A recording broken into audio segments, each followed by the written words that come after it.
नमस्ते साथियों, पर्यवेक्षण टॉपिक का अध्ययन आज हम करेंगे।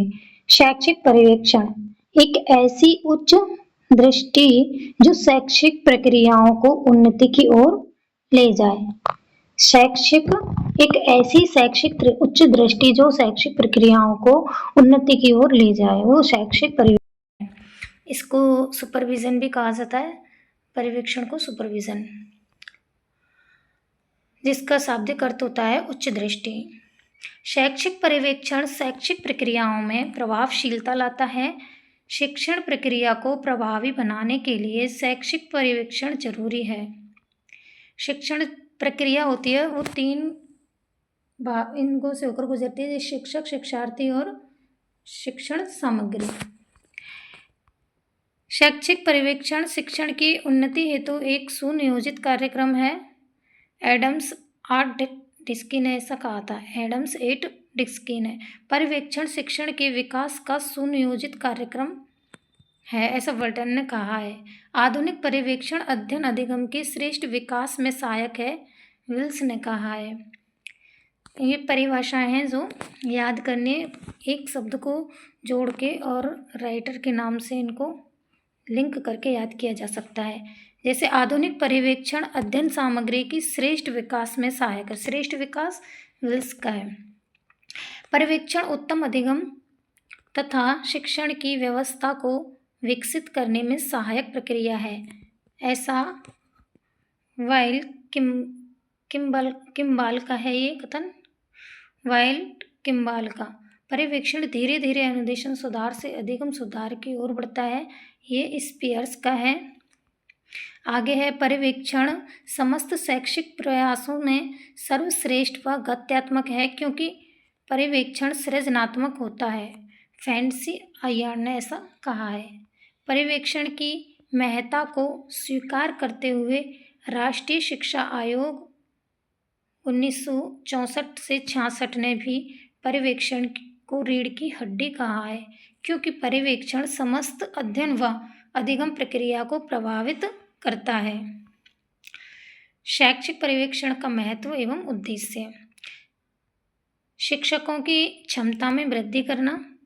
शैक्षिक पर्यवेक्षण का उद्देश्य है शिक्षकों की क्षमता में वृद्धि करना, शिक्षकों की योग्यता में वृद्धि करना, शिक्षा की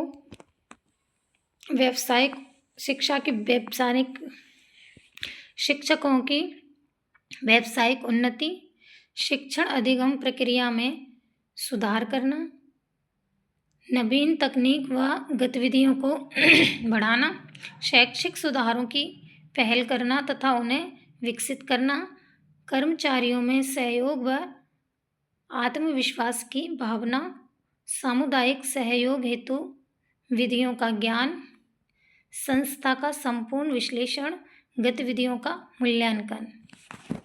पर्यवेक्षण की आवश्यकता, कि पर्यवेक्षण की आवश्यकता क्यों पड़ी।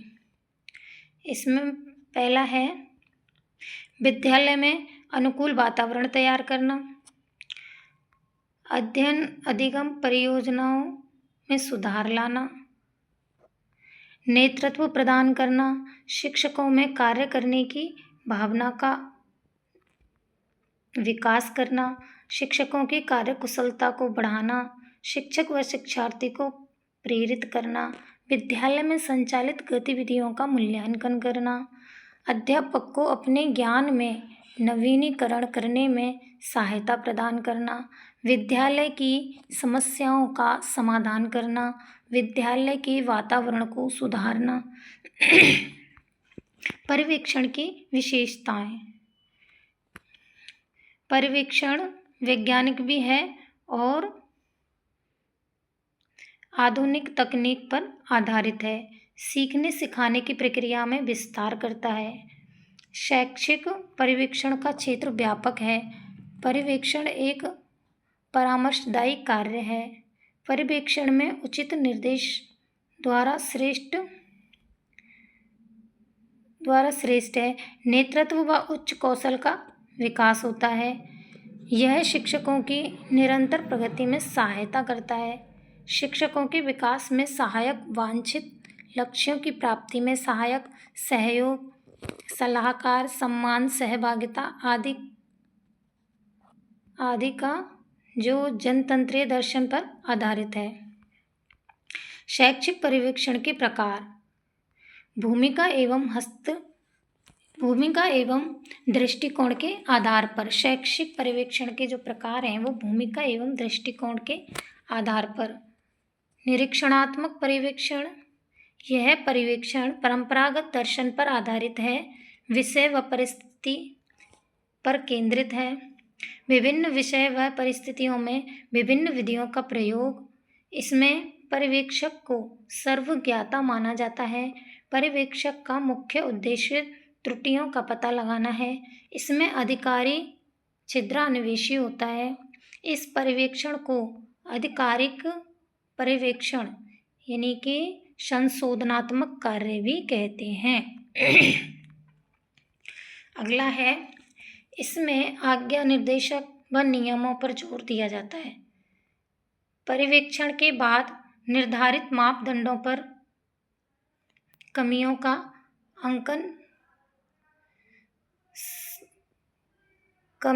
अंकन सफलता का अंग है। पर्यवेक्षण के गुण। यह निश्चित कार्यविधि, कार्य व्यवस्था की दृष्टि से उपयुक्त है। इसमें अधिकारी के भय से कार्यक्रम नियमित विधिपूर्वक संपन्न हो जाएंगे। दंड के भय से शिक्षकों द्वारा पूर्ण कार्य करना। पर्यवेक्षण के गुण हैं ये। समय व साधनों की बचत होती है। कार्य प्रणाली में शीघ्रता से सुधार होता है। निरीक्षणात्मक पर्यवेक्षण के दोष। निरीक्षणात्मक पर्यवेक्षण के दोष हैं ये। शिक्षकों के विचारों का दमन, मनोभावों का दमन होता है इससे। यह संकुचित, संकीर्ण मानसिकता पर आधारित है, अविश्वास पर आधारित है, वैयक्तिक सृजनशीलता में बाधक है, मानवीय व लोकतांत्रिक मूल्यों के विपरीत है, मनोवैज्ञानिक सिद्धांतों के विपरीत है, शिक्षकों की मौलिकता व स्वतंत्रता में कमी, विद्यालय में नीरस वातावरण का बनना। नियंत्रणात्मक पर्यवेक्षण, निरोधात्मक पर्यवेक्षण। इसमें प्रधान अध्यापक शिक्षक की कठिनाई जानने का प्रयास होता है। इसमें प्रधान अध्यापक व जो शिक्षक हैं उनकी कठिनाइयों को जानने का प्रयास होता है। पर्यवेक्षण द्वारा शिक्षकों की कठिनाई निरीक्षण में सहयोग मिलता है। पर्यवेक्षण का दृष्टिकोण सहयोगात्मक व सुधारात्मक होता है। उचित कार्यों हेतु पुरस्कार व अनुचित हेतु दंड का प्रावधान है। पर्यवेक्षक निरीक्षण के साथ साथ पर्यवेक्षण तकनीक में दक्ष होना चाहिए। सहयोगी व लोकतांत्रिक पर्यवेक्षण। यह आधुनिक दृष्टिकोण पर आधारित है। इसमें संस्था प्रधान, शिक्षक, विशेषज्ञ सभी परस्पर सहयोग से समाधान कर लेते हैं। इसमें हर व्यक्ति का सम्मान होता है तथा गरिमापूर्ण व्यवहार होता है। यह लोकतांत्रिक मूल्यों पर आधारित होते हैं। यह पर्यवेक्षण शिक्षक के व्यावसायिक सुधार व शैक्षिक सुधार हेतु किए जाते हैं। गुण। नेतृत्व गुणों का विकास, सामूहिक निर्णय आसानी से लागू हो जाता है, अध्ययन संबंधी समस्याओं का निराकरण, लोकतांत्रिक मूल्यों का समावेश, शिक्षकों की समस्या का समाधान, समग्र शिक्षण प्रशिक्षण संबंधी परिस्थितियों का व्यापक मूल्यांकन संभव है। दोष। इसके दोष क्या क्या हैं?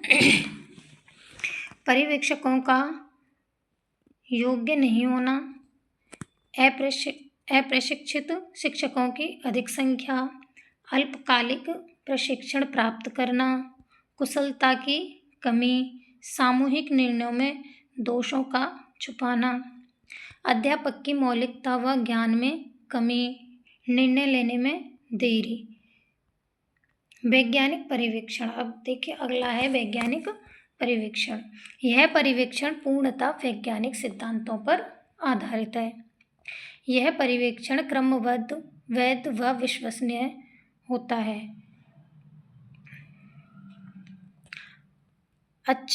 अपर महोदय ने पर्यवेक्षण के 4 तत्व बताए हैं। लचीलापन, नियोजन, वस्तुनिष्ठता और मूल्यांकन। गुण सर्वमान्य है जो शिक्षक विकास में सहायक है। गुण है इसके सर्वमान्य है जो शिक्षक विकास में सहायक है। यह क्रमबद्ध, वैध व विश्वसनीय विधियों पर आधारित होता है। यह पूर्ण ग्रहण से ग्रसित नहीं है। अविश्वसनीय स्थिति में प्रक्रिया दोबारा दोहराई जा सकती है। इससे निकलने वाले निष्कर्ष के आधार पर सिद्धांत बनाए जाते हैं। ये जो वैज्ञानिक पर्यवेक्षण था, इसके दोष हैं अध्यापक व पर्यवेक्षक वैज्ञानिक विधियों में दक्ष नहीं है। कई बार पर्यवेक्षक व्यवहारिक निर्णय नहीं ले पाता। इससे उपकरण आसानी से उपलब्ध नहीं होते। सीमित प्रयोग है, केवल परीक्षण हेतु ये उपयोग में ली जाती है। सृजनात्मक व रचनात्मक परीक्षण। सृजनात्मकता हेतु सुनिश्चित वातावरण उपलब्ध कराया जाता है। यह वैयक्तिक मौलिकता व रचनात्मक है। सृजनात्मक को आधार प्रदान करता है।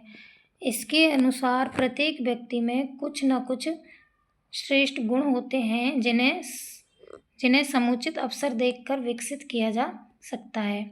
इसमें विचार विमर्श, सृजनात्मकता, नवाचारों को प्रोत्साहन दिया जाता है जिसमें रचनात्मकता का विकास हो सके। इसमें पर्यवेक्षण सहयोगी के रूप में होता है। गुण सृजनात्मकता का विकास होता है। वैज्ञानिक व लोकतांत्रिक विधियों का प्रयोग होता है। नई शिक्षण विधियों का प्रयोग, नवीन कार्यों के प्रति रुचि, व्यावसायिक संतुष्टि प्राप्त। दोष हैं इसके भौतिक व वित्तीय साधनों में की कमी, निर्धारित कार्यक्रमों की वजह से नवीन प्रयोगों को कम अवसर मिलता है। नेतृत्व परिवर्तन के साथ व्यवस्था परिवर्तन। व्यक्तियों की संख्या के आधार पर पर्यवेक्षण, पैनल पर्यवेक्षण और वैयक्तिक पर्यवेक्षण। एक विशेष दल समूह द्वारा पर्यवेक्षण होता है। पैनल पर्यवेक्षण कैसा होता है? एक विशेष दल समूह के द्वारा होता है। इसमें विषय विशेषज्ञ, तकनीक विशेषज्ञ अधिकारी होते हैं। दूसरा है वैयक्तिक पर्यवेक्षण। एकल निरीक्षण के सिद्धांत पर आधारित है, जैसे प्रधानाचार्य। ये जो पैनल पर्यवेक्षण है, इसमें समन्वय की कमी होती है।